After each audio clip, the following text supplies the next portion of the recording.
Bem-vindo de volta ao Chain Network.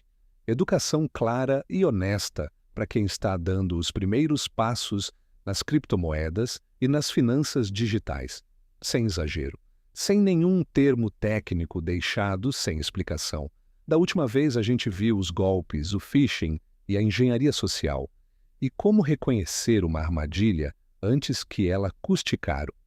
Hoje a gente vê a outra metade de estar seguro, não como evitar ser enganado, mas como estruturar o que você tem para que nenhum erro consiga te arruinar. A segurança da carteira.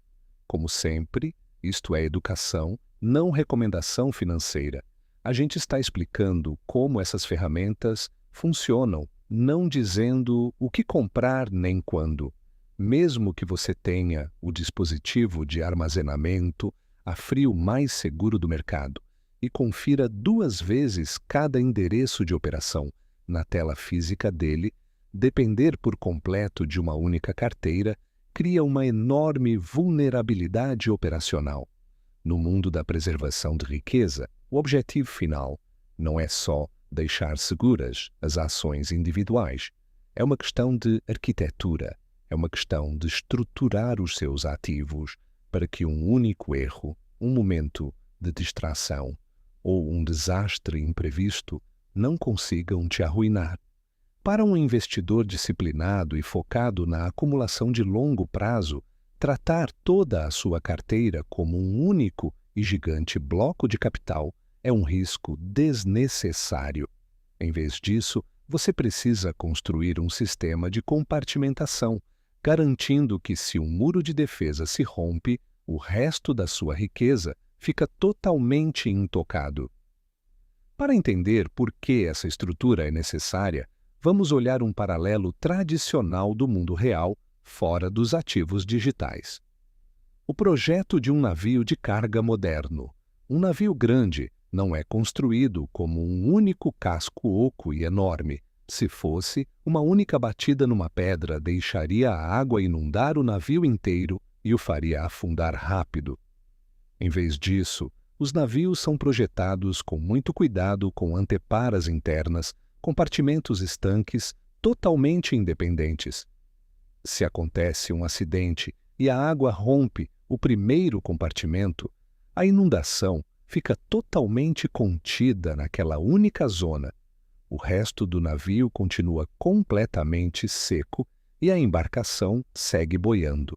A sua carteira de criptomoedas precisa ser estruturada com essa mesma arquitetura. Uma estratégia prática e bem disciplinada para construir essas anteparas digitais é separar o que você tem em baldes distintos, de acordo com a finalidade de cada um. O primeiro balde, e o menor, é a sua carteira de gasto ou de trade. Pense nela como a carteira de couro que você leva no bolso quando anda pela rua.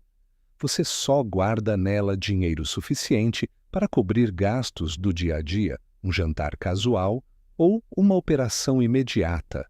Essa carteira fica exposta por natureza, porque interage com o público, se conecta a aplicativos descentralizados ligados à internet e se mexe com frequência. Ao manter esse balde limitado a uma fração minúscula do seu patrimônio, talvez de 1 a 5%, você aceita o risco do ambiente, sabendo que mesmo uma invasão catastrófica aqui não passa de um aborrecimento. O segundo balde, bem maior, é o seu cofre de poupança intermediário, gerenciado por uma carteira física completamente separada. Esse é o equivalente digital de uma conta bancária de primeira linha ou de um cofre seguro dentro do seu escritório. Você usa esse dispositivo para acumular as suas posições principais ao longo de meses e anos por meio de ordens limite disciplinadas. E aqui está o ponto crucial. Essa carteira é de tráfego estritamente de mão única. Ela recebe ativos das corretoras, mas nunca, em hipótese alguma, se conecta a aplicativos Web3 experimentais, cunha tokens especulativos, nem assina contratos inteligentes. Ela existe só para guardar ativos em silêncio, como ela está completamente isolada do lado interativo do ecossistema, o perfil de risco dela cai de forma drástica. Para o que você tem de mais importante de longo prazo e que atravessa gerações, a última antepara é a implementação de uma configuração de assinatura múltipla, conhecida normalmente como multisig. Numa configuração comum, uma carteira depende de uma única chave privada. Se essa chave for comprometida ou perdida, o cofre se abre.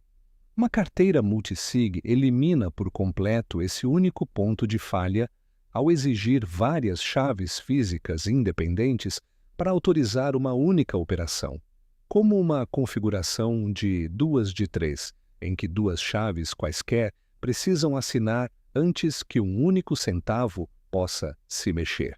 Para visualizar isso, imagine um cofre corporativo de alta segurança que exige que dois diretores diferentes girem fisicamente duas chaves diferentes no mesmo instante exato para abrir a porta.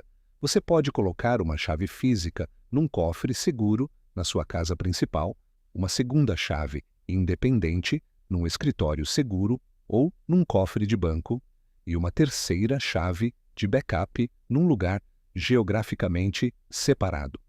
Se um criminoso consegue achar o seu backup de casa, ou se você comete um único erro operacional com um dispositivo, o atacante ainda não consegue mexer em nenhum ativo, porque falta a ele a segunda chave física que o protocolo exige. Você se deu, na prática, uma folga contra o erro humano, o roubo físico e a extorsão digital. No fim das contas, estruturar a sua carteira desse jeito tira a ansiedade de navegar por um sistema financeiro jovem. Você aceita que os seres humanos são falíveis por natureza e que erros podem acontecer quando você está cansado ou distraído. Ao projetar a sua carteira como um navio de carga moderno, distribuindo o seu capital entre uma carteira de gasto, um cofre de poupança separado e uma estrutura multisig de nível institucional, você garante que nenhum evento isolado consiga ameaçar a sua estabilidade financeira. Você controla a arquitetura, limita o raio de impacto de qualquer erro e preserva a sua riqueza por completo nos seus próprios termos disciplinados. E essa é a segurança da carteira, explicada com clareza. O objetivo não é a perfeição, é a contenção, para que qualquer falha fique selada no seu próprio compartimento, enquanto o resto da sua riqueza segue boiando, intocado. Lembre, isto é educação, não recomendação financeira. Se ajudou, se inscreva e busque por Chain Network para encontrar a série completa de guias. Da próxima vez a gente vê o DeFi para gente normal e como as finanças descentralizadas funcionam de verdade quando você tira a gíria que intimida. Te vejo lá!